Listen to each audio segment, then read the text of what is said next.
Di antara hewan paling awal yang menghirup oksigen atmosfer, dan dengan beberapa spesies yang sudah benar-benar punah. Kaki seribu, sebagai hewan yang telah hidup di planet ini selama lebih dari 400 juta tahun yang lalu. Bahkan pengetahuan kita tentang keanekaragaman kaki seribu sangat jauh tertinggal dari kelompok hewan lain di planet ini. Miliaran spesies, jutaan organisme, tumbuh-tumbuhan, hewan, unsur-unsur yang ada, dan makhluk hidup lainnya. Ini kisah dan petualangan mengenai fakta tersembunyi pada alam.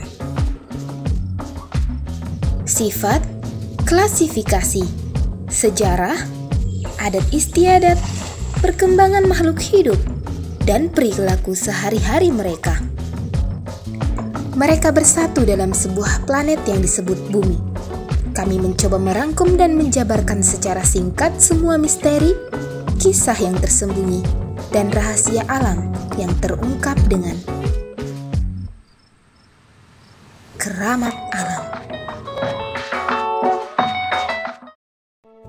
Kaki seribu atau Trigoniulus corallinus merupakan family dari Arthropoda pada film Myriapoda.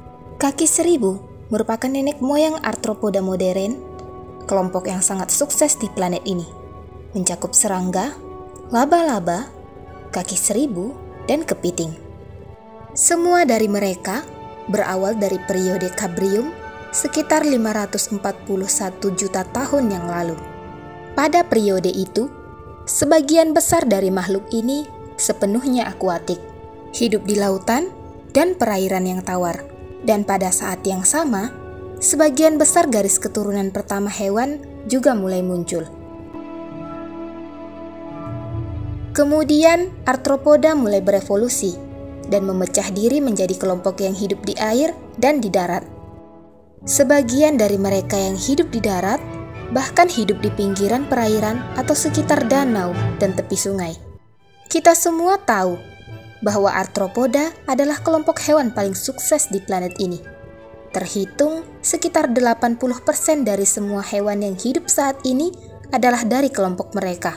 Terhitung setidaknya ada 3 kelompok Arthropoda terestrial yang terpecah, yaitu Hexapoda yang termasuk serangga, Arachnida yang termasuk laba-laba dan kerabatnya, serta Myriapoda yang termasuk kaki seribu dan kelabang. Mereka hidup dan berkembang biak, mengalami tantangan selama ratusan juta tahun, hingga mampu berevolusi seminimal sekarang. Tantangan terbesar mereka ya tentu saja tanah dan lingkungan yang tidak bersahabat.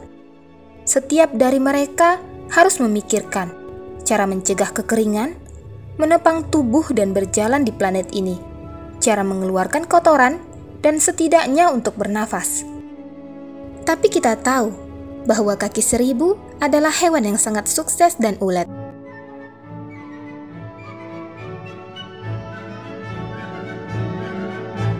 Mereka cukup lama berkecimpung dalam bisnis pengelolaan limbah sayuran selama kurang lebih sejak 420 juta tahun yang lalu.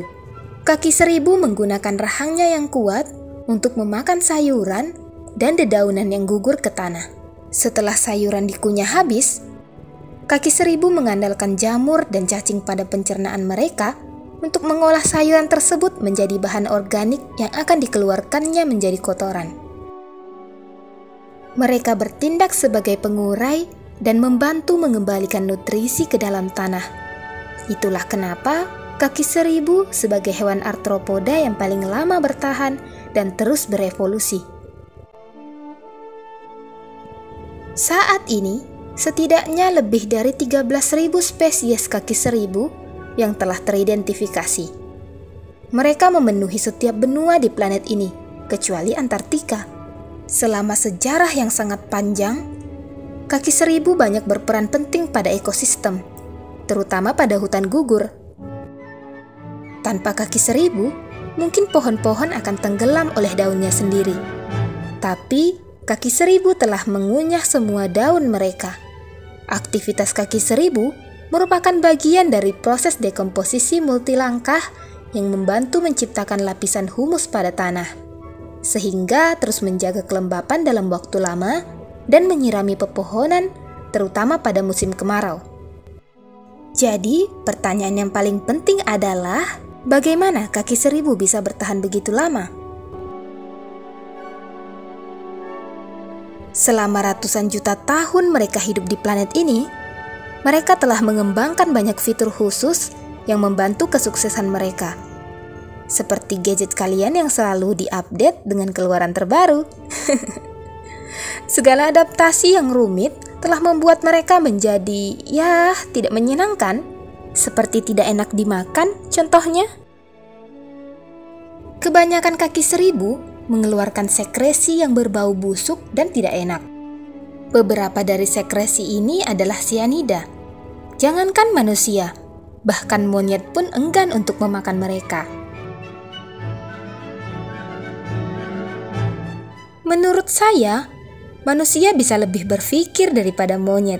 Jadi, tidak mungkin kita akan memakan kaki seribu, kan?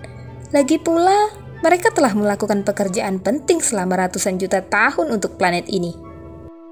Terlepas dari rasanya yang tidak enak, anggap saja dengan pilihan untuk tidak memakan mereka adalah ungkapan terima kasih, kan? Setelah menyimak episode kali ini, kita belajar banyak hal dari kaki seribu. Meskipun dunia terus saja menguji kita dengan berbagai masalah, sabar dan terus berkembang juga tidak terlalu buruk. Justru, kita menjadi lebih hebat karena terus berhadapan dengan hal berat setiap harinya. Atau mungkin kalian bisa mencoba cara seperti kaki seribu. Siapa tahu tubuh kalian bisa menghasilkan sianida seperti kaki seribu. Ya, setidaknya minimal berbau busuk lah ya. Sekian Keramat Alam kali ini. Sampai jumpa pada episode selanjutnya.